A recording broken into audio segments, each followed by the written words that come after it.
Congratulations, you're the proud owner of your very own BiSaddle. When you get it, you're gonna wanna open up the box. Right away, you'll notice there's a quick start guide, which is gonna show you step by step how to set up this saddle on your current bike. Now, there's gonna be some measurements you're gonna wanna take note of, and then also you're gonna wanna make sure that you understand how to fully adjust this saddle, since that is the most critical point of this entire system. Let's jump into the first step of this quick start guide and assume that your current bike setup is pretty close to what you would want regularly. What we're going to do is measure from the widest part of this saddle that you currently have to a fixed point on the stem. So we will start measuring immediately and write these down on the quick start guide so we don't forget them. The other point that we want to measure is the height. So we're going to find the center of the bottom bracket or the crank arm, and we're going to measure to where you would normally find a sitting point on the saddle. And we're also gonna make that note so we have it for later. Make sure you write these down because they're very important as you set up your BiSaddle in roughly the same position. Now that you have your height and distance established and recorded on the quick setup guide, we're gonna move now to the widest point of the saddle, which is annotated here and here. Then we're gonna set up the shape and width with your previous saddle. So we're gonna set that directly on top and match those points up as best as we can. The most common user error we find at BiSaddle is that athletes are measuring nose to nose instead of wide point to wide point. And this significantly changes where you sit on your BiSaddle. Remember, BiSaddle is a shorter saddle, so it's important that you follow the quick step guide and measure appropriately. If you end up measuring nose to nose, you're gonna put yourself too far back on BiSaddle, you won't be able to adjust it comfortably, and you will probably be upset with your experience. Now that we've established height and distance, let's jump into the next step. Let's form the BiSaddle to your current saddle. And how that will happen is we're gonna set BiSaddle on top of your saddle, and we're gonna loosen these 4 screws to a point where we can independently move the rear and the nose of the saddle. Quick tip, if you find it hard to move this nose, there is a grip washer in here that sometimes you can just put gentle pressure and slide in and out. So just be aware it will come loose, you just have to apply a little pressure to release that washer. One more tip, if you find any inconvenience with adjusting the rear of the saddle, just note that on this chassis there are notches that are designed to hold the saddle firmly in place once you've decided where you want it to sit. And if that happens, you may have to gently lift up and pull out on any side of the saddle to get it to move easily. Now once we've set this atop, what we're gonna do is use the tool that comes within your BiSaddle, this little Allen wrench that's been designed to work within these rails.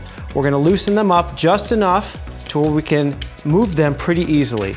And once we have that step done, we can then set the width to match pretty close and then actually get it perfect after a little bit of adjustment. Afterwards, we will tighten these down snug.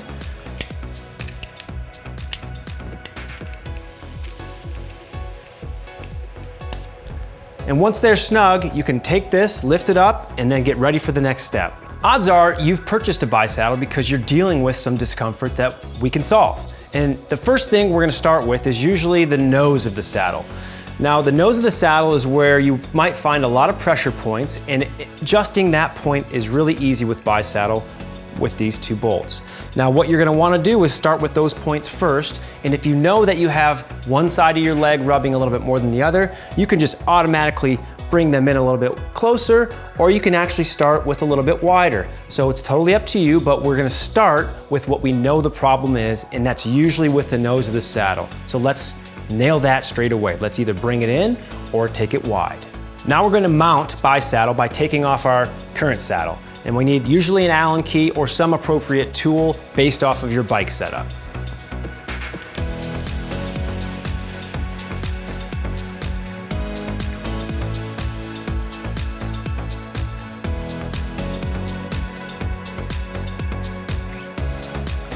Before tightening the saddle down, another common oversight is forgetting to level appropriately. Now, as you can see that this saddle and every saddle on every bike can have an angle adjustment. A good starting point is leveling this, as you can see here, completely level with the ground. You can use an actual level or you can use your cell phone app. But the key is to make sure you start off with a level playing field, and then you can bring down a couple degrees to add additional comfort as you ride through your BiSaddle experience.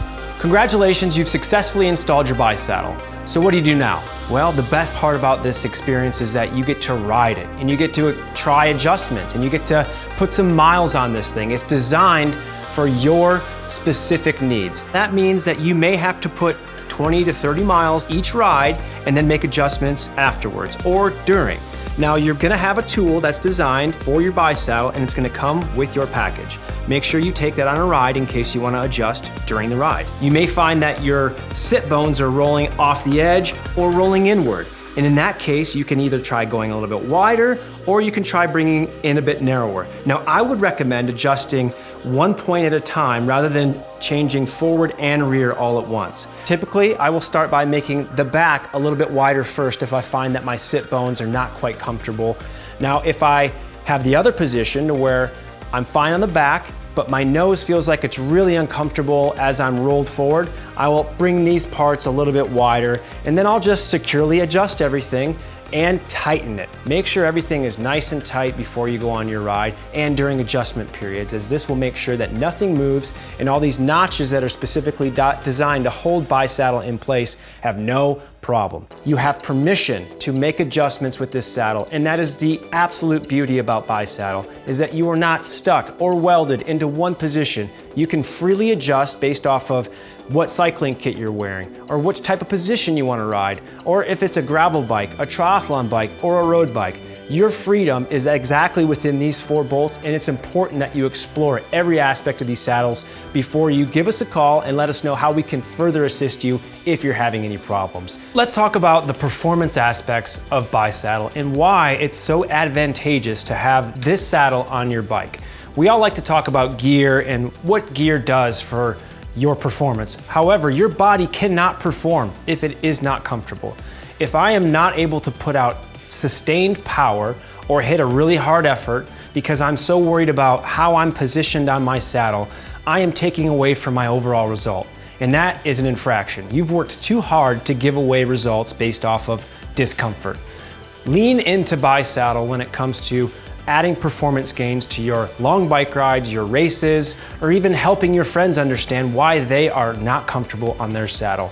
The education that comes along with the installation, the understanding of your anatomy, and also being able to go longer and stronger is the overall benefit of choosing BiSaddle. BiSaddle is the only company doing this. Make sure you don't sell yourself short and limit performance with another saddle.